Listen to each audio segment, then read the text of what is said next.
Hello दोस्तों, नमस्कार। Take वीरा में आपका स्वागत है। अभी आज बात करेंगे मिडिल ईस्ट संकट का भारतीय बाजार पर प्रभाव। हेडिंग है मिडिल ईस्ट संकट का भारतीय बाजार पर प्रभाव। मिडिल ईस्ट पर ऐसा क्या संकट आया, ऐसी क्या समस्या आ गई कि भारतीय बाजार गिरने लगा। तो चलिए बात करते हैं इसी संकट की कि ये संकट क्या है। तो सबसे पहले अगर मैं संकट की बात करूं तो संकट है कि इजराइल और ईरान के बीच में क्या चल रहा है, क्षेत्रीय युद्ध चल रहा है। और ये युद्ध कभी भी विश्व युद्ध में बदल सकता है। ऐसी संभावनाएं बनी हुई हैं कि ये युद्ध कभी भी विश्व युद्ध में बदल जाएगा। इसलिए क्या किया कि विदेशी निवेशक या जो अपने डोमेस्टिक निवेशक हैं, उन्होंने क्या किया, अपना पैसा बाजार से निकालना शुरू कर दिया। और जब लोग बाजार से अपने पैसे को निकालेंगे तो बाजार में गिरावट आनी स्वाभाविक ही है, वो आएगी ही। अब ये जो ईरान और इजराइल का जो युद्ध है, ये क्या अप्रैल में लगभग अप्रैल में इसमें चिंगारी शुरू हुई थी जब इजराइल ने क्या किया था, सीरिया में ईरानी वाणिज्य दूतावास पर क्या किया था, हमला किया था। जब जब इजराइल ने सीरिया में जो ईरान का वाणिज्य दूतावास है उसके ऊपर हमला किया था, तब ये युद्ध शुरू हुआ था। कौन से महीने में? अप्रैल के महीने में। जिसके बाद ईरान ने क्या किया, अपनी सीमा के अंदर से ही इजराइल के ऊपर क्या किए, सैकड़ों हमले किए थे। तो ये है दोस्तों वो मिडिल ईस्ट संकट जिसका भारतीय बाजार पर प्रभाव पड़ रहा है। अब इससे क्या क्या हुआ, इससे क्या हुआ, ईरान में क्या हुआ, कच्चे तेल की कीमतें बढ़ गई। अब ईरान से जो कच्चा तेल आता था उसकी क्या हुआ, कीमतें बढ़ गई। पेंट, टायर और रिफाइनरी सेक्टर क्या हुए, इससे प्रभावित हुए। महंगा सामान मिलने लगा। तो ये जो सेक्टर हैं ये इससे प्रभावित होने लगे, जिससे बाजार गिरना शुरू हो गया। भू राजनीतिक दबाव। भू राजनीतिक दबाव मतलब जो जमीन पर जो राजनीति है उसका, उस पर कितना तनाव है। अभी बात करें ईरान का हमला। ईरान का हमला, इजराइल के हमले किए गए, इजराइल पर मिसाइल से हमले किए गए, किसके जरिए? ईरान के जरिए। इसके बाद कच्चे तेल की कीमतें लगभग 4% बढ़ गई। इसके बाद कच्चे तेल की कीमतें बढ़ गई। बाजार पर प्रभाव क्या हुआ, बाजार में गिरावट आ गई। बाजार में क्या आ गई, गिरावट आ गई। अभी इससे कौन कौन से उद्योग हैं जो प्रभावित हुए हैं? तो सबसे पहले तो पेंट उद्योग। कच्चे माल की लागत बढ़ गई। पेंट किससे, जो अपना क्रूड ऑयल है उसी के अंदर से जो भी उल्टा सीधा मटेरियल अलग अलग छट जाता है, तेल उसके अंदर जो माल बचता है उसी के जरिए कोई पेंट बनता है। तो उससे क्या हो, कच्चे तेल की जो कच्चा जो माल है उसकी कीमतें बढ़ गई। अब कच्चे माल की कीमतें बढ़ी तो उससे क्या हुआ, जो पेंट का जो सेक्टर है वो प्रभावित हुआ।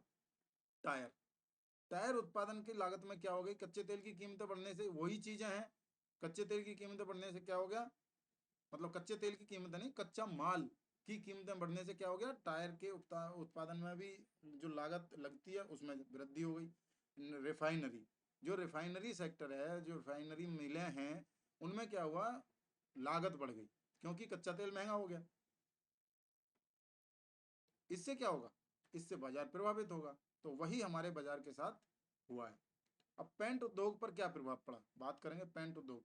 कच्चा माल, पेट्रोलियम पर आधारित कच्चे माल की क्या हुई, कीमतें बढ़ी। मतलब जब क्रूड ऑयल, कच्चे तेल का रेट बढ़ा तो जो रिफाइनरी है, रिफाइनरी ने रिफाइन विफाइन करके जो कच्चा माल बचता है, जो पेंट बनाने के लिए दिया जाता है पेट्रोलियम के जरिए, उसका क्या हुआ, उसकी कीमतें बढ़ गई। उसकी कीमतें बढ़ी तो क्या हुआ, पेंट उद्योग प्रभावित हुआ। परिचालन लागत, जो इधर से उधर ले जाने में जो खर्चा होता था या होता है, उसकी भी लागत बढ़ी। अब आप बोलेंगे उसकी लागत क्यों बढ़ी भाई, जब कच्चे तेल की लागत बढ़ी तो पेट्रोलियम सेक्टर जो भी है, गैस गैस उनकी लागतें बढ़ी, तो जो भी ट्रैफिक है उसका, जो भी लेके जा रहा है उसके भी कीमतें बढ़ जाएंगी। और शेयर के मूल्य में क्या हुआ, गिरावट आ गई। इस वजह से इन पेंट की जो कंपनियां हैं उनके शेयरों में क्या हो गया, गिरावट आ गई। अब प्रमुख पेंट की कौन कौन सी कंपनियां हैं देखो। एशियन पेंट 3.82% गिर गया दोस्तों। एशियन पेंट कितना गिर गया, 3.82% एशियन पेंट गिर गया।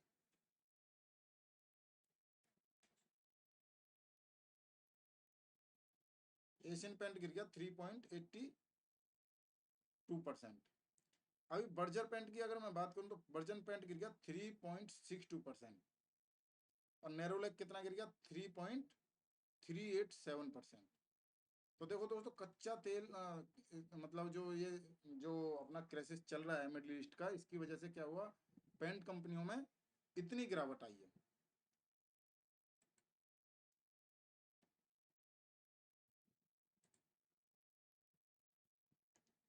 अब बात आगे करते हैं, आगे क्या हुआ। टायर उद्योग भी प्रभावित हुआ इससे। टायर उद्योग क्यों प्रभावित हुआ, कच्चे तेल का महत्व। जो टायर बनाने वाली कंपनियां हैं उनमें क्या है, कच्चे तेल का महत्व काफी है, क्योंकि टायर निर्माण के लिए कच्चे तेल की क्या है, महत्वपूर्ण भूमिका है। टायर निर्माण में कच्चा तेल इस्तेमाल किया जाता है। कच्चे तेल का महत्व है क्योंकि उसी से टायर उत्पादन का कच्चा माल निकलता है। लागत में वृद्धि, कच्चे माल की कीमतों में क्या हो गया, वृद्धि हो गई, मतलब बढ़ गई, जिससे क्या हुआ, टायर उद्योग प्रभावित हो गया। मार्जिन में प्रभाव, टायर निर्माताओं के मार्जिन पर क्या आ गया, दबाव आ गया, जो बचत हो रही थी वो थोड़ी सी कम हो गई। तो टायर निर्माताओं के मार्जिन पर क्या आ गया, प्रभाव पड़ गया। अब प्रमुख टायर कंपनियों की अगर मैं बात करूं तो प्रमुख टायर कंपनियों में सबसे पहले एमआरएफ है। एमआरएफ क्या है, 2.90% एमआरएफ का रेट गिर गया। सीएट का मूल्य 3.75% गिर गया। और बाल कृष्ण इंडस्ट्रीज का रेट 3.11% गिर गया। अभी ऑयल रिफाइनरी उद्योग प्रभावित हुआ। जो ऑयल को रिफाइन करते हैं वो उद्योग प्रभावित हुए। प्रत्यक्ष प्रभाव, कच्चे तेल की कीमतों का सीधा असर पड़ा। सबसे पहले कच्चे तेल की कीमतें जो बढ़ी हैं उनका सीधा असर किस पर पड़ा, रिफाइनरी उद्योग के ऊपर पड़ा। लागत वृद्धि, रिफाइनरी में लागत में क्या हो गया, बढ़ोतरी हो गई। मूल्य नियंत्रण, उत्पाद मूल्य बढ़ाने में कठिनाई। और मुनाफा प्रभाव, मुनाफा क्या हो गया, मुनाफा कम हो गया, क्योंकि जो उत्पाद बनाया है उसका मूल्य बढ़ा नहीं, रेट वही उसी रेट में बेचना पड़ रहा है, लेकिन कच्चा माल महंगा खरीदना पड़ रहा है। तो उससे क्या हुआ, कंपनी की लागत ज्यादा हो गई और मुनाफा कम हो गया।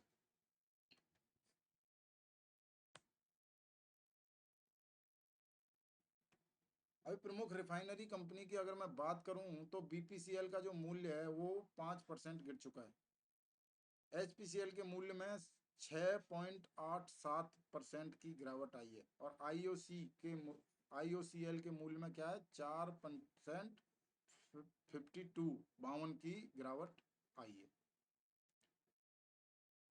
अल्पकालिक प्रभाव मतलब थोड़े समय के लिए क्या क्या प्रभाव, थोड़े समय के लिए भी प्रभाव पड़ते हैं ना, तो थोड़े समय के लिए किस किस चीज पर प्रभाव पड़ा है। तत्काल प्रभाव, शेयर के मूल्यों में गिरावट।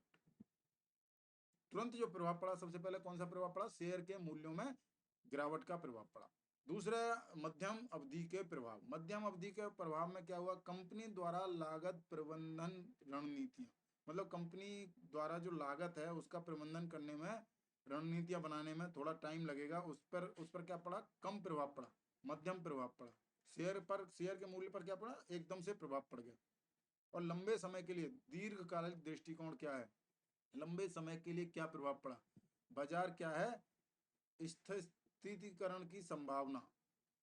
बाजार स्थिरीकरण की संभावना मतलब क्या है, बाजार स्थिर रहने की संभावना क्या हो गई, कम हो गई। अब बाजार स्थिर रहना थोड़ा सा कम हो गया। अब निवेशकों के लिए सुझाव क्या है, इस कंडीशन में निवेशकों को क्या करना चाहिए। तो सबसे पहला सुझाव है सतर्कता। सतर्क रहना चाहिए, गतिविधियों पर नजर रखें, बाजार की गतिविधियों पर नजर रखें और सतर्क रहें, सबसे पहली बात। दूसरी बात है विविधीकरण, जोखिम कम करने के लिए पोर्टफोलियो का विविधीकरण करें। विविधीकरण मतलब क्या होता है, इस सेक्टर के कुछ शेयर, दूसरे सेक्टर के दूसरे शेयर, फर्मा के तीसरे शेयर, पेट्रोलियम के चौथे शेयर, अलग अलग सेक्टर के आपके पास स्टॉक्स होने चाहिए। इसको बोलते हैं विविधीकरण, मतलब भिन्न भिन्न प्रकार के स्टॉक्स आपके पास होने चाहिए। ये नहीं कि आपने सीधा एक ही सेक्टर पकड़ लिया, बोला ऑटो सेक्टर पकड़ा और ऑटो सेक्टर के सारे शेयर खरीद लिए।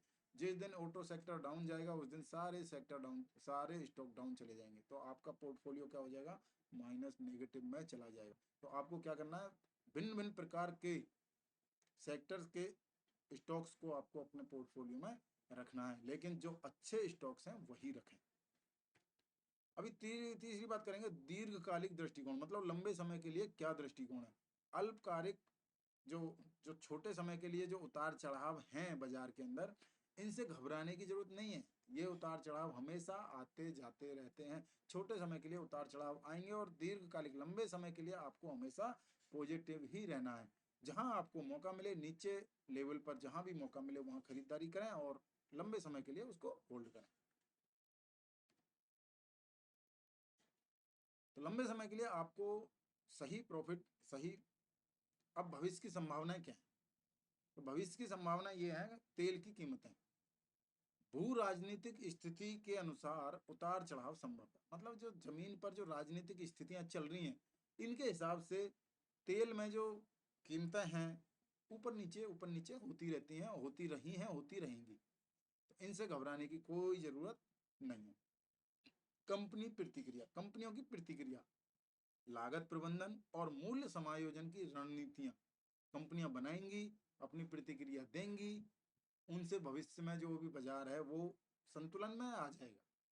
तो ये असंतुलित बाजार में घबराने की जरूरत नहीं है। मौका मिलता है नीचे कहीं तो आप खरीदारी करके अपना पोर्टफोलियो बना सकते हैं अच्छा खासा। बाजार की प्रतिक्रिया, धीरे धीरे क्या होगा, स्थितीकरण की उम्मीद, मतलब क्या होगा, स्थिर हो जाएगा, धीरे धीरे स्थिर हो जाएगा बाजार। ऐसा नहीं है कि ऐसा ही रहेगा, धीरे धीरे बाजार स्थिर हो जाएगा। तो आपको इस बाजार से घबराने की जरूरत नहीं है। वैकल्पिक ऊर्जा का महत्व, मतलब विकल्प। अभी मान लीजिए कि बिजली बन रही है, बिजली के लिए बहुत सारी चीज़ें हैं, कोयला इस्तेमाल होता है, पानी इस्तेमाल होता है, बहुत कुछ इस्तेमाल होता है। अगर हमें बिजली बनाने का कोई विकल्प मिल जाए जिसमें हमें एक बार इन्वेस्ट करने के बाद लागत ना लगानी पड़े, तो उससे कुछ संभावनाएं बढ़ सकती हैं। तो उसी समय उसी तरीके से बात करेंगे वैकल्पिक ऊर्जा। वैकल्पिक ऊर्जा में सबसे पहले क्या आता है, सौर ऊर्जा। सौर ऊर्जा में क्या, तेल की निर्भरता कम कम हो जाएगी। मतलब तेल पर निर्भर, जो हम तेल पर निर्भर हैं, जैसे गाड़ियां हैं तेल पर निर्भर हैं, अभी हम उनको बैटरियों से चला रहे हैं, तो तेल की जो निर्भरता है वो कम हो रही है। बैटरियां सौर ऊर्जा से चार्ज कर सकते हैं, बिजली से चार्ज कर सकते हैं, बिजली सौर ऊर्जा से बन, इससे अपना सोलर पैनल से बन सकती है। तो उससे क्या होगा, तेल की कीमतें क्या है, स्थिर रहेंगी और दबाव जो हमारे ऊपर बना हुआ है वो कम हो जाएगा। पवन ऊर्जा, सेम कहानी है। पवन ऊर्जा की भी एक बार अच्छा उसमें पैसा लग जाएगा, लेकिन स्वच्छ और नवीनीकरण ऊर्जा का स्रोत है। मतलब स्वच्छ है, कोई प्रदूषण नहीं फैलाता। ऐसे ही सोलर पैनल है, कोई प्रदूषण नहीं फैलाता और बढ़िया। इलेक्ट्रिक वाहन, धीरे धीरे आपको दिखाई दे रहा है कि बाजार में इलेक्ट्रिक वाहन आते जा रहे हैं। अभी आपके सामने इलेक्ट्रिक वाहन चल रहे हैं, दवा के कोई दिक्कत नहीं है, इलेक्ट्रिक वाहन चल रहे हैं। तो तेल पर आधारित जो ईंधन है उसकी निर्भरता क्या हो जाएगी, कम हो जाएगी। तो जो प्रभाव पड़ रहे हैं बाजार के ऊपर, ये बाजार के ऊपर प्रभाव पड़ने क्या हो जाएंगे, कम हो जाएंगे। उसके बाद कच्चा तेल आप ना होता रहेगा, लेकिन बाजार पर प्रभाव ज़्यादा नहीं पड़ेंगे। अब इन सब बातों को देखते हुए निष्कर्ष क्या निकलता है उसकी बात करेंगे। तो सतर्कता, बाजार की गतिविधियों पर नजर बनाए रखें, सतर्क रहें, सबसे पहली बात। अवसर, संकट में निवेश के लिए अवसर तलाशें। जो मैं अभी बोल रहा था कि गिरते हुए बाजार में खरीदारी के मौके होते हैं, तो गिरते हुए बाजार में खरीदारी का मौका ढूंढें। कब, जैसे बाजार गिर रहा है, गिरते गिरते आप देखें कि अब मोमेंटम अपसाइड का कब से आना शुरू होगा। अभी आज भी 200 पॉइंट गिरता है, कल भी 300 पॉइंट गिरता है, कल परसों भी 400 पॉइंट गिरता है, और आपने देखा कि भाई आज अब तो 800 900 पॉइंट गिर गया है, आज मैं खरीद लेता हूँ अगले दिन के लिए। लेकिन नहीं, एक बार वेट करें, कम से कम बाजार की क्लोजिंग 200 300 पॉइंट अप, निफ्टी की क्लोजिंग 250 200 150 पॉइंट अप। कम से कम एक बार तो इंतजार करें कि ऐसी क्लोजिंग हो, अगले दिन वेट करें। अगर आपको पॉजिटिव मार्केट दिखाई देता है तो पोजीशन बना सकते हैं, और अगर लगातार आपको दिखाई दे रहा है कि नेगेटिव नेगेटिव नेगेटिव नेगेटिव, जब तक आपको नेगेटिव नेगेटिव दिखाई दे रहा है तब तक नई पोजीशन अपसाइड की ना बनाएं, क्योंकि नेगेटिव नेगेटिव नेगेटिव बहुत बड़ा नेगेटिव भी हो सकता है नीचे की तरफ। लंबे समय का दृष्टिकोण क्या है, धैर्य रखें और समझदारी से निवेश करें। सीधी बात है, धैर्य सबसे जरूरी है, धैर्य रखना है और समझदारी से निवेश करना है दोस्तों। अब रही बात, ये तो हो गया टॉपिक आज का। अभी ये इस तरह के टॉपिक आपको ऑटोमेटिक ही मिलते रहें, आपको ये ऐसी छोटी-छोटी जानकारियाँ, छोटी जानकारी नहीं है, जानकारी बहुत बड़ी है, ऐसी जानकारियाँ आपको मिलती रहें समय से समय पर, तो कितना अच्छा रहे। अगर आप ये सब चाहते हैं तो या तो आप हमारे चैनल को सब्सक्राइब कीजिए और वीडियो को लाइक कीजिए, नहीं तो हमने अपने डिस्क्रिप्शन में एक लिंक दिया है जिससे आप सैमको में अपना डीमैट अकाउंट ओपन कर सकते हैं और डीमैट अकाउंट ओपन करने के बाद आप सैमको से जुड़ सकते हैं और सैमको से जुड़ने के बाद ऐसी जानकारियां आपको अपने आप आपके मोबाइल पर आ जाएंगी, आपको किसी की वीडियो देखने की जरूरत नहीं पड़ेगी।